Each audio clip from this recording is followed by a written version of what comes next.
Welcome to a deep dive into the Green New Deal. We're going to be dissecting two important documents today. Okay. First, excerpts straight from HRES 109, Right. the actual Green New Deal resolution, Right. and then a policy document outlining Bernie Sanders' Green New Deal plan from his 2020 presidential campaign. Uh-huh.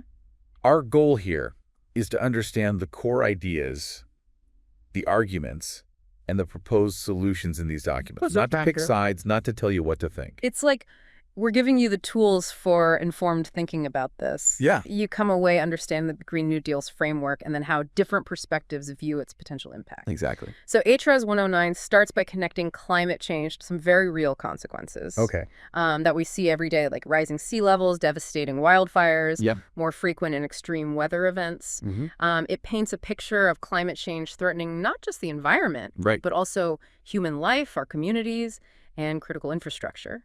And it doesn't stop at just describing the problem either. Right. HRES 109 directly cites the Intergovernmental Panel on Climate Change, or IPCC. Yeah. They're the leading international body for climate science. Right. And their findings add serious weight to the urgency of keeping global temperature rise below 1.5 degrees Celsius. Yeah.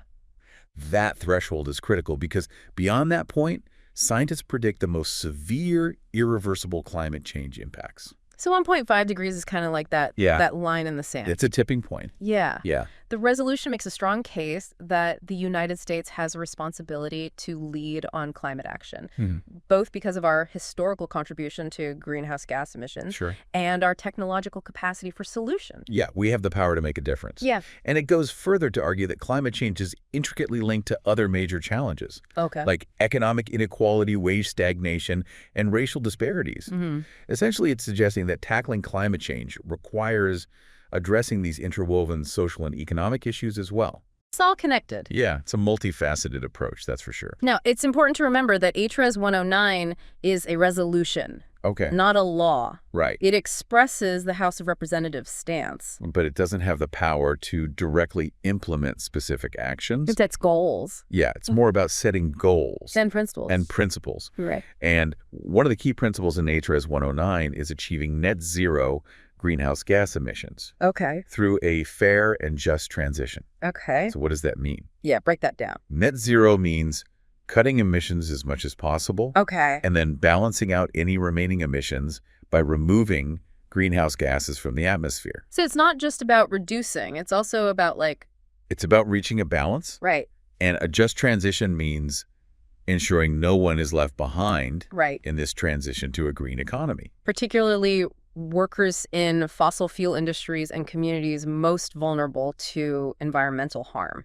That you're talking about. We need to support those folks. Exactly. Yeah. So HRES 109 sets the stage with these broad goals. And then Bernie Sanders' Green New Deal plan takes it a step further by outlining a concrete set of policy proposals with specific timelines and funding allocations. So it's a more detailed roadmap? Yeah, it's a more detailed roadmap, if you will. Yeah. One of the most striking aspects of Sanders' plan is its urgency. It calls for immediate action to confront what it terms a climate emergency, emphasizing that we don't have time to waste. We got to do this now. Yeah. It's interesting how both documents, despite their differences in format and scope, converge on this sense of urgency. Absolutely. Wouldn't you say? They both recognize the magnitude of the climate crisis and the need for swift, decisive action. And that shared sense of urgency is evident in the ambitious goals laid out by both. For sure. While HRES 109 outlines these broad principles, Sanders' plan jumps right into the specifics, calling for a staggering $16.3 trillion investment over 10 years. Wow. $16.3 trillion. That's a big number. That is a massive number. To put that into perspective for you, that's roughly 3/4 of the entire current U.S. economy. I had no idea it was that much. Where would all this money go according to Sanders' plan? Well, a significant chunk, we're talking trillions of dollars here, would go towards creating 20 million new jobs in a variety of sectors. Imagine a surge in jobs in renewable energy efficiency upgrades for buildings, sustainable agriculture, the expansion of public transportation. So this focus on job creation, It's central to his vision. Yeah, central to Sanders' vision of a Green New Deal that not only tackles climate change, but also reshapes the economy. Exactly. And it's not just about creating any jobs. Right. It's about creating good-paying jobs that provide workers with security and a fair wage. Right. The plan specifically emphasizes the importance of ensuring these new jobs offer strong wages benefits and prioritize workers transitioning from fossil fuel industries. You know, it's about ensuring a just transition for everyone. And this emphasis on social justice and addressing historical inequities is a thread that runs through both HR's 109 and Sanders' plan. But Sanders' plan delves into the specifics more deeply. That's right. Both documents link climate action to social justice, arguing that marginalized communities bear a disproportionate burden of climate impacts and should be central to crafting and benefiting from solutions. But as you said, Sanders' plan goes a step further by outlining concrete policies to address those inequities. So we're seeing some clear commonalities between these two documents, but also some distinct differences in their approach and level of detail? For sure. One provides the overarching principles and goals, while the other offers a more concrete roadmap for implementation. And it's this roadmap with its ambitious timelines and large-scale investments that has sparked both excitement and debate. Oh, yeah. You could say that again. So now that we've laid the groundwork and explored the core ideas within these documents, let's shift gears and dive into some of the potential challenges and criticisms surrounding the Green New Deal. Let's do it. Because no plan, however ambitious or well-intentioned, is without its critics. True. And understanding those critiques is crucial for you to form a well-rounded perspective on the Green New Deal and its potential implications. Let's unpack some of those critiques now. One of the most common criticisms leveled at the Green New Deal, particularly Sanders' plan, is its price tag. Remember that $16.3 trillion figure? It's a lot of money. That's a lot of money. Yeah. And critics argue that such massive government spending could have negative economic consequences. What are some of the specific concerns being raised? Well, one concern is the potential for government overreach. Critics argue that such a large-scale intervention in the economy could stifle innovation, create unnecessary bureaucracy, and ultimately harm economic growth. So it's a question of whether the government is the right tool for this job. Then there are concerns about potential tax increases to fund these initiatives.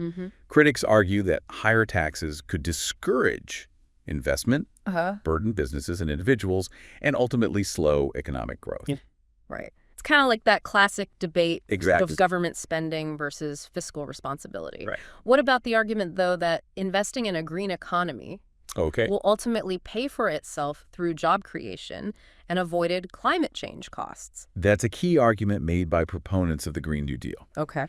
They point to the potential for a surge in green jobs, as we discussed earlier.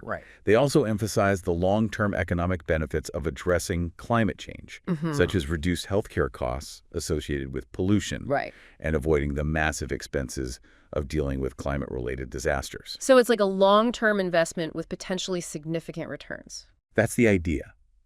But critics counter that those benefits are too uncertain and too far in the future to justify such a massive upfront investment.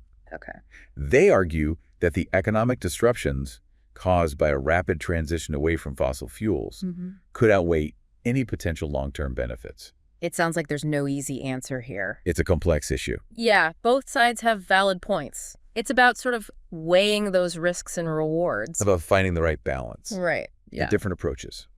And that brings us to another key criticism, feasibility.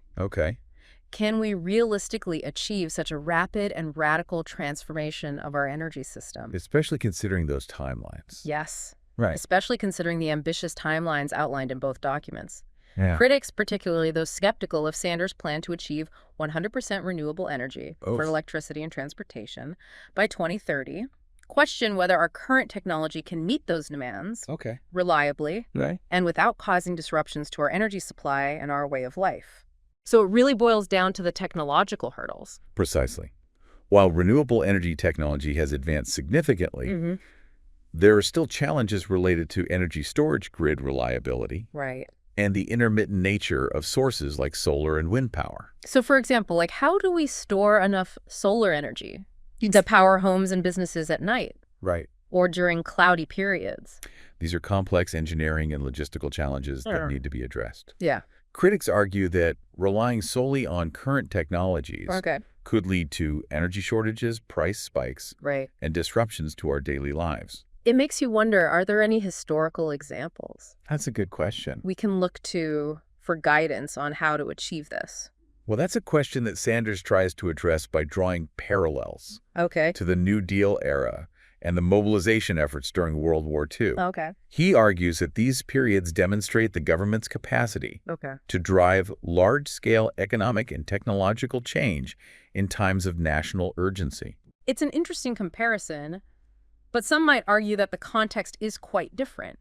The New Deal was a response to a devastating economic depression. World War II demanded a mobilization of resources to combat an existential threat.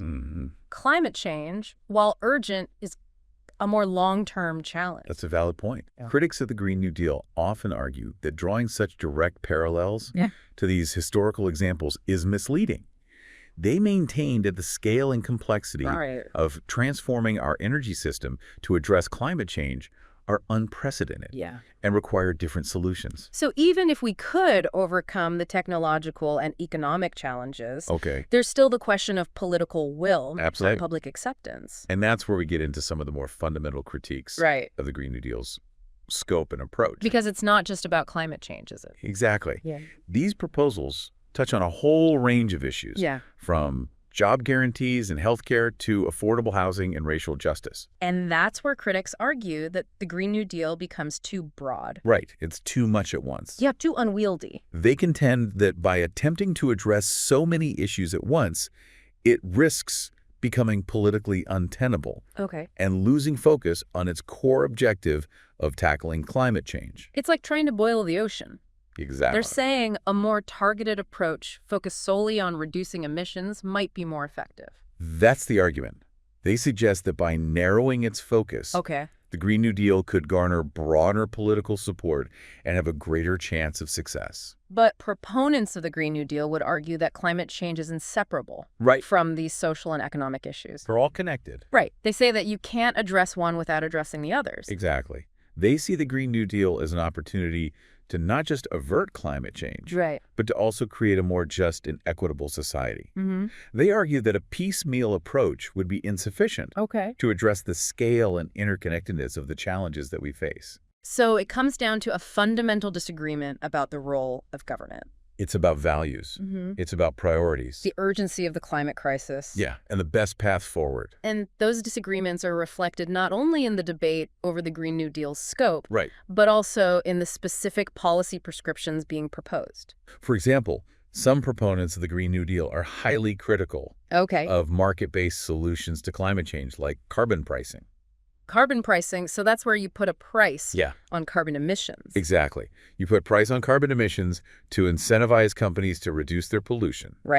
And while some see it as a market-friendly way to reduce emissions, critics of carbon pricing argue that it places a disproportionate burden on low-income communities and doesn't go far enough to address the systemic issues driving climate change. It's interesting how this debate over the Green New Deal really highlights. It reveals these deep divisions. These fundamental ideological divides in our society. About the role of government, individual liberty, economic equality, our responsibility to future generations. It's clear that the Green New Deal has sparked a complex and multifaceted debate. For sure.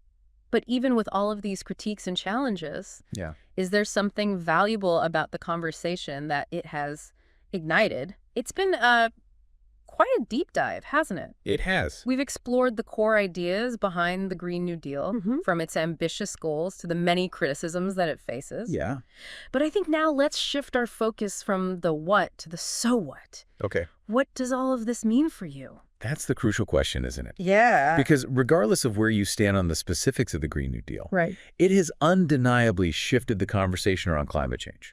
It's forced us to confront the urgency of the crisis and grapple with the scale of action required. So it's like the Green New Deal has put this giant spotlight on the issue. Absolutely. Prompting this national conversation about our values, our priorities, our responsibilities to future generations. It challenges us to think beyond those short-term solutions. Right. And consider the kind of world that we want to leave behind. Yeah. Do we continue down the path of business as usual, knowing the potential consequences? Yeah. Or do we embrace bold, transformative change, even with the uncertainties that it might bring? Those are big questions. They are. And there are no easy answers. Right.